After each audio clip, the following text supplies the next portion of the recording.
Inside Out 2 is the perfect sequel. Almost. Inside Out 2 may be the best animated movie of 2024, and its box office numbers show just that. At the time of recording this video, Inside Out 2 has grossed nearly $1.3 billion worldwide. To put this into perspective, Pixar's last 6 films combined have only made about $1 billion. That's nearly 23% less than Inside Out 2 alone. Even compared to the original Inside Out movie, the sequel has nearly double the revenue. It's overtaken Dune Part 2 to be the highest grossing film of the year, and has now even passed Incredibles 2, becoming Pixar's highest grossing film of all time. But why is this movie so good?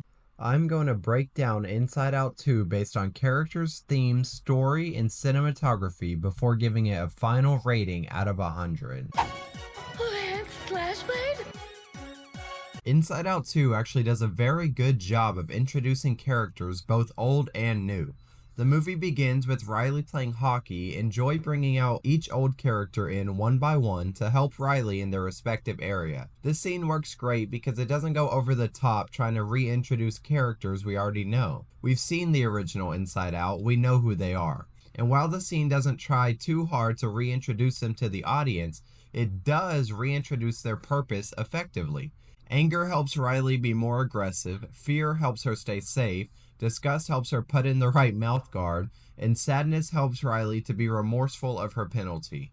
It reminds the viewer that the emotions have more of a purpose than to just make Riley mad or sad. And the new characters are introduced just as good, but well-deservingly different. Who made the console orange? Do I look orange? I didn't touch it. Orange is not my color. Not me. Hello, everybody!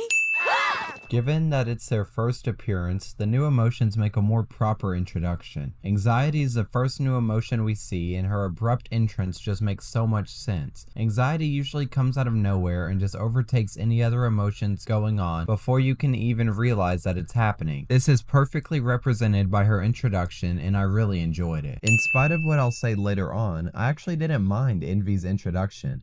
She comes in right after Anxiety and marvels at the captain of the hockey team's hair. While it isn't as impactful as Anxiety's introduction, I don't think it should have been, and I don't have any complaints about it. Ennui, or as Joy calls her, also has a very solid introduction. I think that her not caring to get up and give herself a proper introduction and controlling the console from the couch is a nice touch. This is the type of entrance that ennui, or boredom, should have, rather than a high-energy, center of attention one like Anxiety. Embarrassment refusing to talk and making Anxiety introduce him is just perfect. And Nostalgia, although we can't really count her as she had literally 20 seconds of screen time in total, had a funny introduction and was a nice addition that I liked. She may not have been necessary, but I'm certainly not upset that she was included. There are also many other characters like Val, Riley's parents, Bree, Grace, Bluefy, and Palchi, and so many more, but we will get to those later.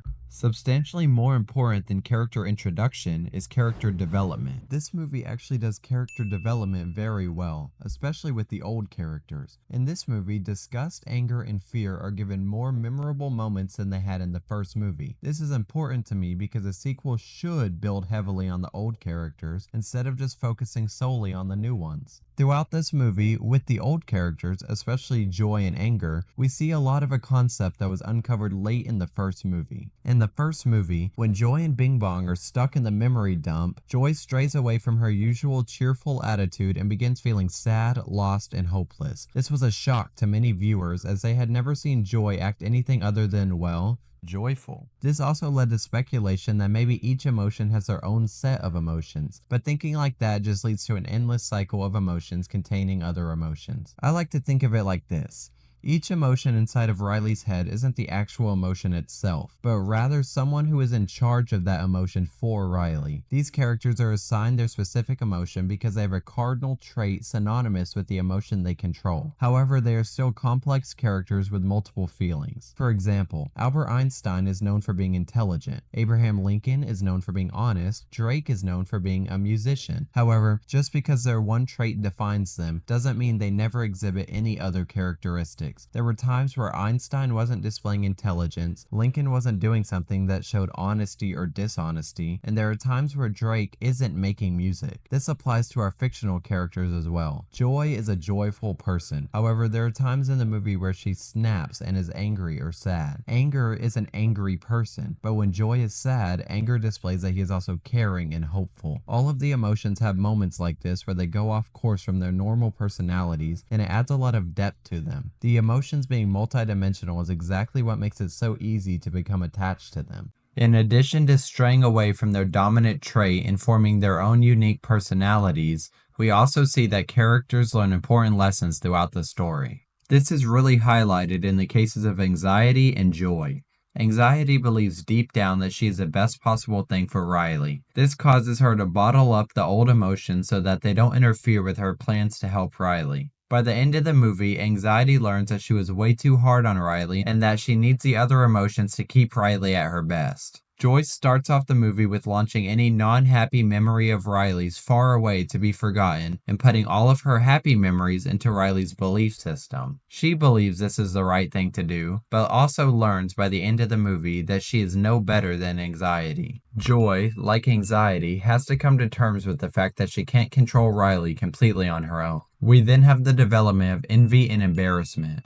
These two are similar in the sense that their main purpose in the movie isn't making Riley feel their emotion, but they take two different approaches. The simple fact about envy is, she isn't inherently envious. Sure, she makes envious comments here and there, but her main role throughout the movie is just being Anxiety's sidekick. There are so many moments in the movie where Envy is just giving Anxiety ideas, that it got to a point that I forgot Envy was supposed to be the emotion of envy. I just feel like Envy could have been used a lot better, and it's disappointing that I can't see her as her own individual character instead of a sidekick. Embarrassment, though, goes on a different path. Throughout the movie, Riley doesn't experience very many circumstances that require embarrassment to be present. However, it doesn't stop him from being developed into a very lovable character. At the start of the movie, Embarrassment is told by Anxiety to bottle up the old emotions, and he does. This presents Embarrassment as a villain of some sort, however, he doesn't stay this way. As the movie progresses, Embarrassment is presented more as someone with good morals but just too nervous to stand up against Anxiety. While Sadness attempts to help Joy discuss fear and anger back to headquarters, Embarrassment catches her, and instead of saying anything, he silently helps Sadness out because he knows it's the right thing to do. As the film goes on, Embarrassment keeps making these small but helpful gestures, and you just can't not like him.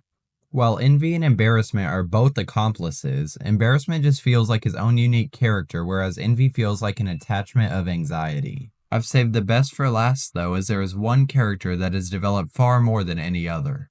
And that, of course, is Riley herself. Sure, in the first movie, you can feel for Riley as she runs away all by herself, but this is a movie where you actually start to feel connected to her. The original Inside Out movie focuses more on joy, sadness, and everyone's favorite character, Bing Bong. The sequel focuses more on Riley Anderson herself. The biggest contributor to this, of course, is Riley's sense of self that stems from her belief system. I think a system in place in Riley's mind that goes above her emotions does a fantastic job at showing the audience that Riley is a unique character too. Sometimes we can lose sight of who we are as a person when our sense of self is missing, as shown in the film. But the development of Riley from someone controlled by her emotions to someone forming her own sense of self is a great reminder that we are not defined by our mental struggles.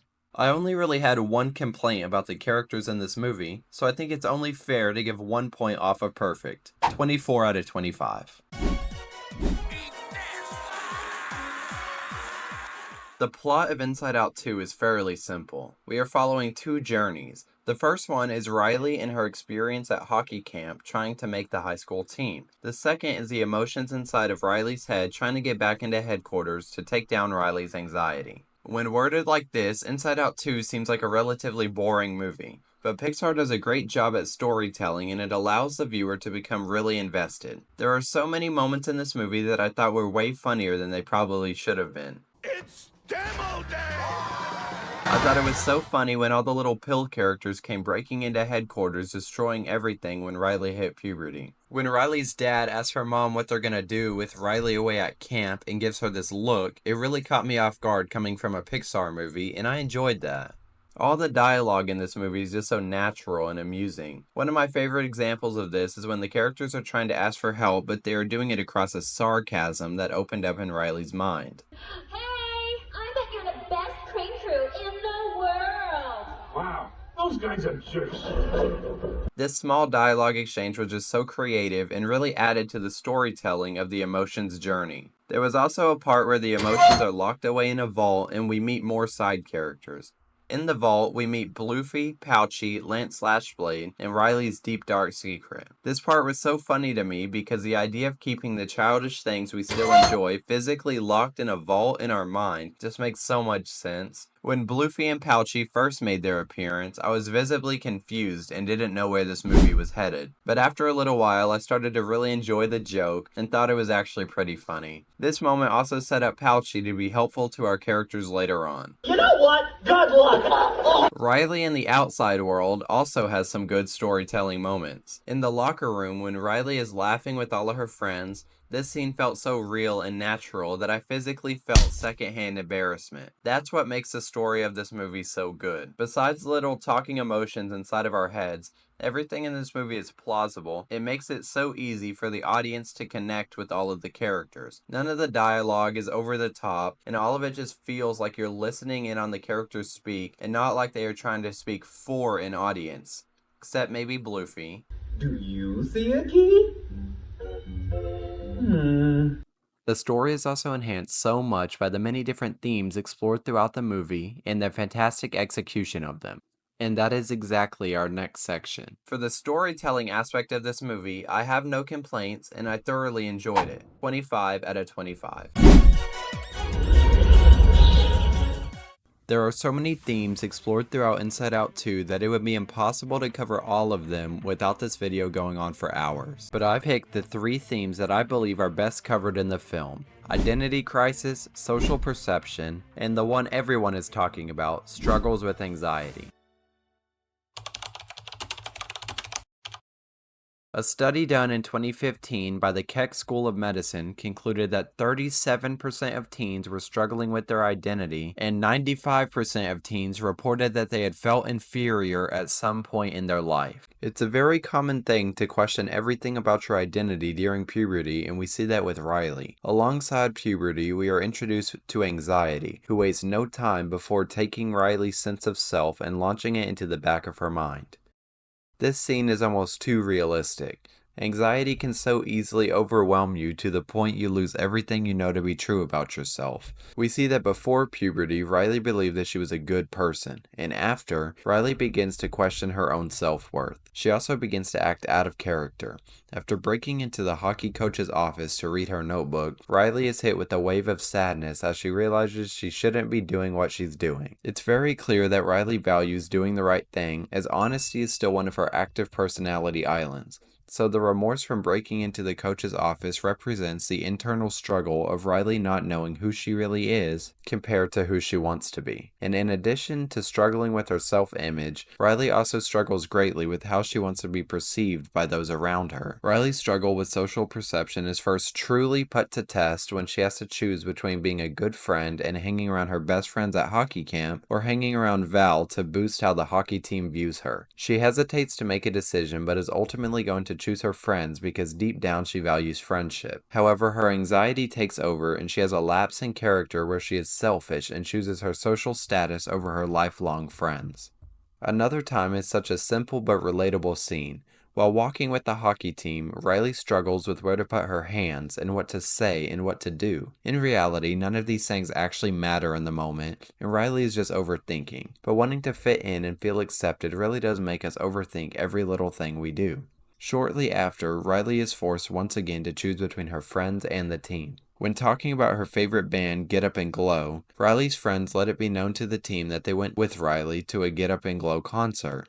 Knowing that the hockey team will think this is lame, Riley is sarcastic and acts like she didn't actually have fun at the concert, betraying her friends again. She also dyes her hair like the team to try to fit in. All of these instances are small choices that anyone could very well be faced with and make, and that's what makes them so impactful. We know that Riley values honesty and friendship heavily, however she is so caught up in attempting to get the approval of people that she thinks are cooler than her, that she betrays her real friends time after time. This is just a small theme that stems off the biggest theme in the film, anxiety as a whole. Identity crisis and social perception both occur because of anxiety, but anxiety also acts as an overarching theme within the movie. And although anxiety reveals itself all throughout the movie, it's best represented near the end of the movie when Riley has a scrimmage at hockey camp. Anxiety worked hard to rewire Riley's sense of self by getting rid of her old one and flooding her belief system with anxious thoughts and memories. This causes Riley to believe that she isn't good enough to make the team and fuels her need to show off in the scrimmage. Wanting to show off in this circumstance isn't inherently bad, but the way Riley goes about it is very unhealthy. Throughout the whole scrimmage, Riley's anxiety is in the driver's seat. After not passing the puck at all and scoring 2 goals, Riley's anxiety tells her that she must get another goal to make the team. Riley is so focused on her anxious thoughts that before she can realize, she crashes right into her friend Grace. Riley is sent to the penalty box, and this is when she begins to have a panic attack. This representation of a panic attack felt so real. The trouble breathing, tight chest, and not being able to stay still are all on point. As well as the outside reactions, the representation of Riley's mind during her panic attack creates such a good visual. Anxiety starts working overtime, doing everything all at once. All of the other emotions are present there in Riley's mind, but they can't do anything because anxiety is front and center. The panic attack finally ends when Joy gets rid of both anxieties and her own sense of self that they had made for Riley, and instead lets Riley become in tune with her actual self and who she really is. All of the emotions then hug the new sense of self, and this moment highlights that the only way to beat anxiety is to become in tune with all of your emotions and to know who you are as a person. These themes highlighted in the movie are done so well because they are all things that affect so many of us in real life situations like Riley. The movie doesn't feel like it's necessarily trying to push these themes onto the audience, but rather that they are just things that we experience with Riley while following her on her journey through hockey camp. I enjoyed everything about how all of the themes within the movie were presented, and I loved the visuals of inside Riley's mind while these things occurred. 25 out of 25. Inside Out 2 is an animated movie, so there isn't as much to say about the cinematography compared to non-animated movies, but there are some notable things that were done throughout the film. The first one may be the most obvious, and that's the color palette used. Everyone knows that different colors can evoke different emotions. Colors like yellow and green evoke happiness, whereas blue brings sadness. This was kept in mind when choosing a color for anxiety. The creators eventually ended up with orange, as the color is known to cause anxiety in people when used in excess. This wasn't limited to just the color of anxiety though. You may not realize through your first watch, but so many things throughout the movie contain an orange tint. There are also a lot of intentional quick pans, zooms, and cuts throughout the movie to evoke feelings of chaos or anxiety. I also think the animation in this movie is some of the best I've seen. It's insane to think that none of what we see on the screen is a real setting, and it's all created as a 3D model on a computer. I know this may seem crazy as the movie is about talking emotions inside of someone's head, but I really did forget that this movie was animated and not filmed. I didn't fully take in how insane the world of Inside Out 2 is until I started editing this video. I'm still currently learning everything about video editing, so just this video has taken me a couple weeks to make now, and each one of my little graphics throughout the video usually takes hours. It really makes me appreciate not just the animation in Inside Out, but all animation. Knowing how much effort must have been put into the creation of this movie, I can never give the cinematography anything less than 25 out of 25. Now, if you haven't been able to tell already, I'm not the most critical or informed when it comes to all the little aspects within movies. I really just watch a movie and base it off of whether I enjoyed the movie or I didn't enjoy the movie. And I really enjoyed Inside Out 2. Maybe if I was a movie director or a critic, I could have found more things to critique about this movie, but I think with my level of movie knowledge, a 99 out of 100 is more than fair, as I think this is one of the best movies I've seen in a while. I hope you all enjoyed this video, and feel free to let me know what you think about